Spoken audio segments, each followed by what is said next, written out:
മര്യാദക്ക് ആ കോളേജിലൊക്കെ പഠിക്കുമ്പോ ആരെങ്കിലും പ്രേമിച്ചാ പോരായിരുന്നു. ആഗ്രഹമില്ലാഞ്ഞിട്ടല്ല, നമ്മളെയൊക്കെ ആരെങ്കിലും പ്രേമിക്കണ്ടേ? എന്താ കാണാൻ അത്ര മോശമാണ്? ഒരു മെനയുണ്ടായില്ലല്ല. ഇപ്പൊ ഈ ജോലിയൊക്കെ കിട്ടിയപ്പോഴല്ലേ ഒരുവിധം വെട്ടം വെച്ചത്. ശരിയാണ്, അന്ന് സോഡാ കുപ്പി പോലെ. അന്ന് എനിക്കൊരു ആത്മവിശ്വാസം ഒന്നും ഉണ്ടായില്ലേ, അല്ലെങ്കിൽ ഞാൻ മണ്ടുവിനെ പ്രേമിച്ചാനെ. എന്റെ വീടിന്റെ മുമ്പിൽ കൂടിയല്ലേ മണ്ടുവും ഷീജയൊക്കെ ട്യൂഷന് പോയിക്കൊണ്ടിരുന്നത്. അപ്പൊ ഒരു ആഗ്രഹം ഉണ്ടായി, പറയാൻ ധൈര്യം കിട്ടിയില്ല. കൊള്ളാല.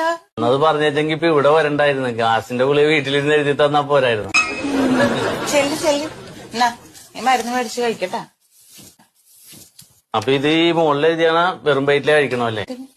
അപ്പൊ രാവിലെ കഴിച്ചിട്ട് ഒരു 3 മണിക്ക് വരാം. 5 ദിവസം കഴിഞ്ഞ് വന്നാൽ അന്ന് ആ ഫോൺ നമ്പർ ഒന്ന് എഴുതി എന്തെങ്കിലും സംശയം ഉണ്ടെങ്കിൽ വിളിക്കാല്ലോ. ഇപ്പൊ ഇതിലുള്ള ഫോൺ നമ്പറിൽ വിളിച്ചാ മതി. എഴുതിക്കോ, ഉള്ളത് വിളിച്ചാ മതി. ആരെങ്കിലും എടുത്താലേ. ചെല്ലു.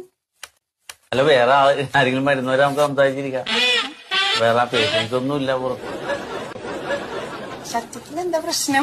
എന്നാ ശരി, എന്നാ ഞാൻ വിളിക്കാം. I love you പറഞ്ഞേക്കായിരുന്നു.